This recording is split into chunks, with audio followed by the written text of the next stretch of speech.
sure you recognize him and certainly recognize his voice. Neil Diamond has sold 125 million records worldwide. At the age of 71, he is just as popular and has no plans of slowing down. Neil Diamond joining me now from Los Angeles. Neil, welcome to the program. You have a lot of fans at CNN, so we're thrilled to have you on. Thank you, Randy. Thanks for having me. You have been touring now for the better part of 5 decades, and you're about to begin a new tour. What can we expect to see on this one? The same as always, beautiful noises, lots of fun. Well, I actually saw you perform in Little Rock, Arkansas 20 years ago. I had a great time. But one thing that really amazed me was your energy on stage, and I have to ask what your secret is. Well, the secret is the audience. When they come ready and willing and able for a good show, it's reflected back to them. And a party can break out at any moment, hopefully right from the get-go. And you also told Larry King in an interview on CNN a while back that you had actually wanted to go into medicine. But then you got this offer to write songs for, I think you said $50 a week. Is that right?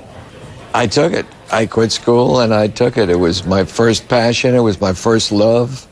And somebody was going to pay me, and that made me a professional. So I went with it. Last month, you married your music manager, Katie McNeil. Congratulations, by the way. I thought it was really interesting that you sent out a photo of the two of you on Twitter, because you're a pretty private person, or at least you have been, and now you're a tweeting machine, posting the pictures from your wedding. What has made you decide to be a little more public? Well, I'm not sure it's a little more public, but it's an easy way to get the word out to the fans and the public. You know, the thought comes to you, hey, I should let folks know that I'm getting married, or here's a picture of my dog, and it's easy and it's fun, and it's instant feedback, and I like it. Yeah, I love that you announced the adoption of your new puppy on Twitter, picture and all. Very cute.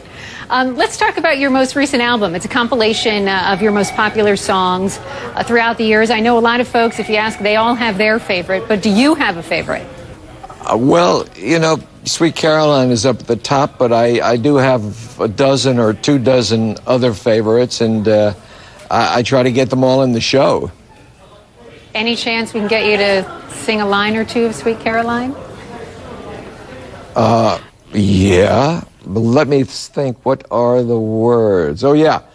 Sweet Caroline, ba, ba, ba. Good times never seem so good. Oh, you just made my day. That is wonderful.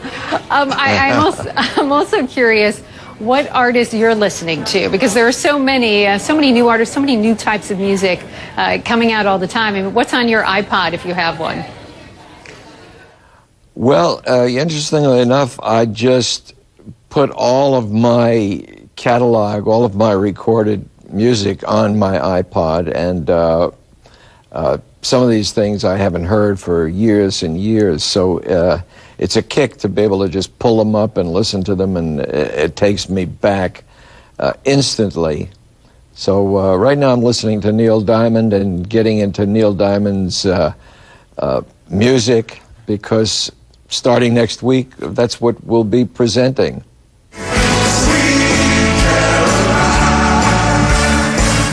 Let's talk about American Idol. You were just on the star-studded finale. How was it to be on the show on American Idol?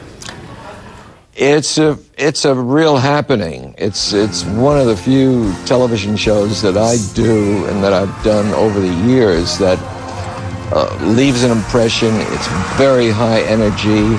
It's an amazing production. I've never seen anything like it. I tell you, the only thing that comes close to it is the Thanksgiving Day Parade as far as a production. And they do that once a year. The American Idol thing is a couple of times a week. I don't know how they do it. It's amazing. Well, I'm sure your upcoming tour will be quite a production as well. We look forward to it. Neil Diamond, thank you so much. It's been a pleasure speaking with you. Thank you, Randy.